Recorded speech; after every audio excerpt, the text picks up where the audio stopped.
What's going on, my boxing family? It is your boy Martin. Let's get right into this one. So there's some news going on in the boxing world right now that I thought you guys would find interesting. First, we got Edgar Berlanga. Edgar Berlanga is now a free agent. But why is he a free agent all of a sudden? Well, a couple of the things are kind of adding up, and your boy has a prediction to what happened. You see, let's take it back a couple of years. When Eddie Hearn signed Edgar Berlanga to Matchroom, you guys got to remember that at that time, Canelo was working very closely to Matchroom as well, okay? When he signed Edgar Berlanga, I said it, and you could find the video. I thought that I should look for the video to get that clip from my own video, but I didn't feel like doing that, man. So if y'all want to take a search or take my word for it, go ahead, right? And I said, mark my words at that time, Eddie Hearn signed Edgar Berlanga with the intention of making a fight between Canelo Alvarez and Edgar Berlanga because he knows that it will be able to sell due to Mexico versus Puerto Rico and Edgar Berlanga's knockout sequence that was going on at the time.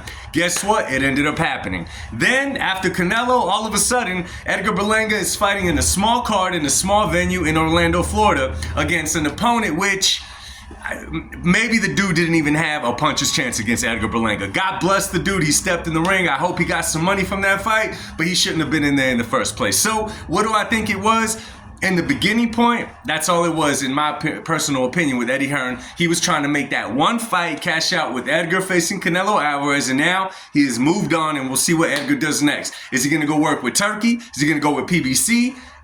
Golden Boy, because remember, he met with Oscar De La Hoya before he went on and worked with Eddie Hearn. So we shall see what comes next with Edgar Berlanga. Next, David Benavidez, the Mexican Monster. So I just saw some ratings from Ring Magazine, right? The light heavyweight rankings. And believe it or not, they got Dmitry Bivol at number 1, believable. What's his name? Beterbiev at number 2, believable. Then to my surprise, and don't take it personal, y'all. Keep your feelings to the side, okay? David Benavidez, number 3. Now, I was going back and forth with this on social media platforms, and all I did was ask the question, they really got David at number 3?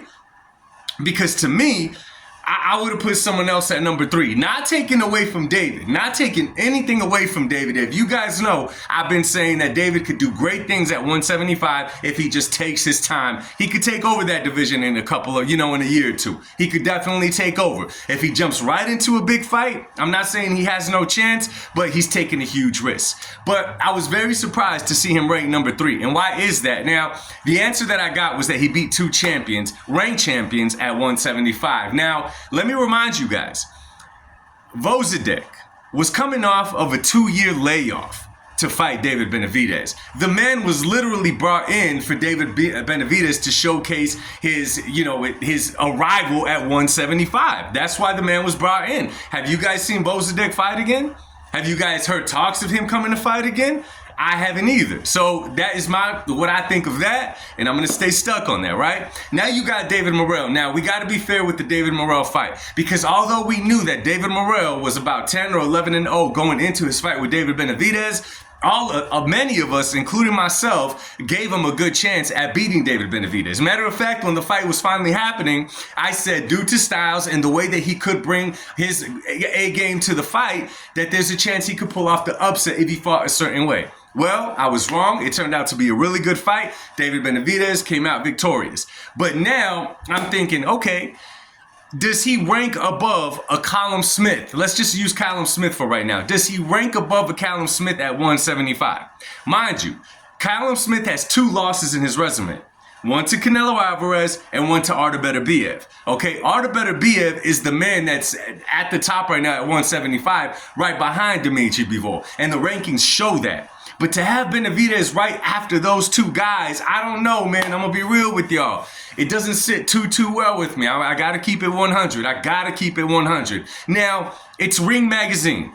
Turkish Al-Sheikh owns it, all of the above, whatever. I just did not see that. But let me know what you guys think. Do you guys think that David Benavidez is ranked number 3, rightfully so, at light heavyweight?